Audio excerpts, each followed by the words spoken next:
What is up, YouTube? Matt McKeever here, and in today's video, we're going to be doing part 3 of a multi-part video series focused on financial independence, retiring early. Quick little recap reminder, I quit the rat race as a CPA at age 31 when I originally planned on retiring at age 35. That was my 10-year plan that I actually accomplished in 6 years. Now, I believe any one of you at home, in theory, can accomplish this in as little as 5 years if you're interested.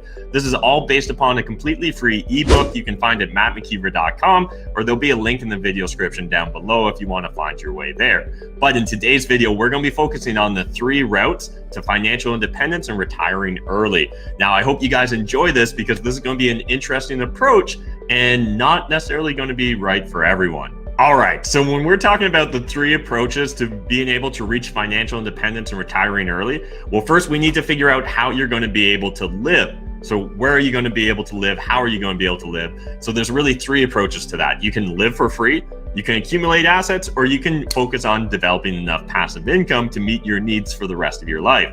Now, the least practical one here is probably live for free. Now, just as it sounds, you're literally going to find a way to live for free indefinitely. How can you do this? Well, you could become a ward of the state, or maybe live with your parents for the rest of your life, or you could go live in the woods like a wild man and just live off of nature's, surplus. But further info and research, if you want to dive into, people like Thoreau, freeganism, homeless by choice, or the zero currency blog, these are probably your best sources for this sort of inspiration. But again, this is probably the least likely way and the least common way to reach financial independence and retiring early, but I think it technically does count. Let me know in the comments, do you agree?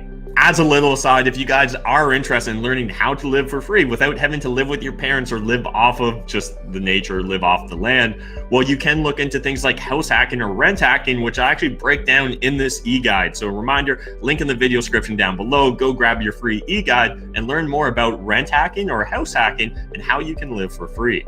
Now let's move on to the more practical ways to reach FIRE. The first one I want to focus on here is accumulating enough assets that you'll never need to essentially make money again. As a normal rule of thumb, we're usually going to refer to 300 times your monthly spending. So this is all based upon the Trinity study, which again, I break down in detail in this e-guide, or you guys can always just Google the Trinity study. But that's the basis of why you need to be able to save 300 times your monthly spending or 25 times your annual spending. It's essentially the exact same thing. But the idea here is if we build up a big enough war chest, we can essentially just live off of it for the rest of our lives if we go put it in a broad basket of stocks and investments. The other practical way to be able to live for the rest of your life is passive income. So when I'm thinking of passive income, I really like to break it down into 4 different categories. So the first one is intellectual property. This is writing books, creating a TV show, making YouTube content, anything like that can in theory become a long-lasting asset that will pay you money for the rest of your life. The second is a business. So again, when we're talking about businesses, it's important that we build a real business and not simply a job for ourselves, but it can be done. And it's a great way to be able to develop and build that passive income.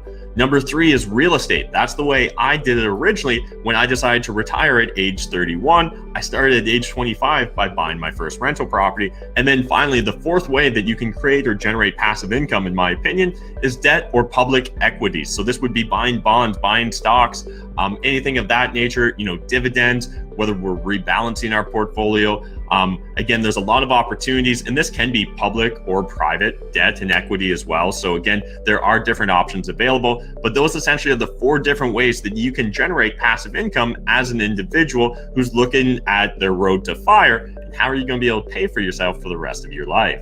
Understand one of the key reasons that intellectual property is such a good potential path towards FIRE is the fact that our copyright laws and our trademark laws are kind of broken, in my opinion. The odds that you're ever going to see Mickey Mouse or Star Wars go public domain seems pretty unlikely. And so rather than fight against that, you potentially as a content creator can embrace it, create content, and get paid for the rest of your life based upon that content. Now, again, this isn't a 100% surefire path. There's not one formula I can give you in regards to how to build up enough IP in order to be able to live for the rest of your life, but writing a hit song, writing, a hit book, writing a hit TV show, those are some of the ideas or concepts that in theory you could approach. Now, when we're talking about creating passive income through a business, the real key here is that you're not in the business day to day, or else it's not really going to be that passive. So the concept is you're going to bring in a manager and only manage the manager, and the manager does all the day-to-day operations of your business. There are also some businesses that maybe aren't employee or time intensive, where you only have to check in on them once or twice a week for only a couple of hours. That would be, kind of a la Tim Ferriss, the 4-hour work week. But again, there's a lot of different opportunities if you're looking to build passive income through businesses. The third way to build passive income is that real estate path, and that's the path I took. Essentially, when I started buying real estate, I was focused on buying student rentals that produced enough cash flow that I could eventually retire. Now, at that time, the properties I was buying, I could expect anywhere from maybe $200 to $1,000 a property, depending upon the details in regards to cash flow that I could actually live off of. Now, I was living a pretty simple life where I only needed $2,000 a month.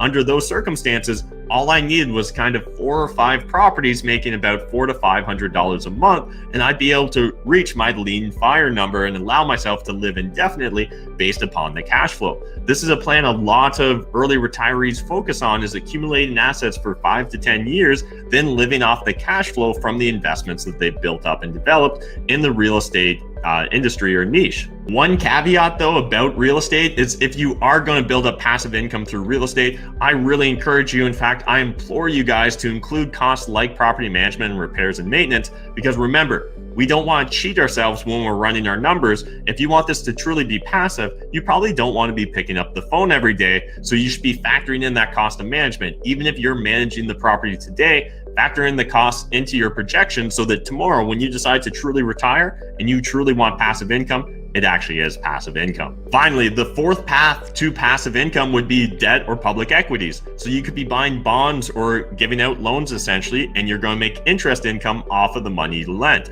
Otherwise, you could be investing in things like blue chip or other companies that pay a dividend or a distribution every month, even something like a REIT, and use that in order to be able to live off of that passive income. Now, again, depending upon what asset class and whether we're lending or whether we're investing into stocks that are paying out dividends is really going to impact how much you need. But again, as a general rule of thumb, a lot of people focused on debt or public equities are going to look at what are the distributions and getting those distributions up to the level they need in order to be able to cover their monthly spending. All right, so that's this video breaking down the different paths to being able to actually live indefinitely off of your investments. I'd love to get your opinion and your thoughts. Which of the 4 paths that I outlined today are you going to be focused on developing your passive income through? Or are you taking one of the less conventional approaches and you're just going to become a ward of the state or your parents? Let me know how you're talking the state or your parents into agreeing to pay for your expenses for the rest of your life in that comment section down below. If you guys enjoyed this video, all I want from you is to smash that like button, hit subscribe if you're new to my channel, and a reminder that sharing is caring.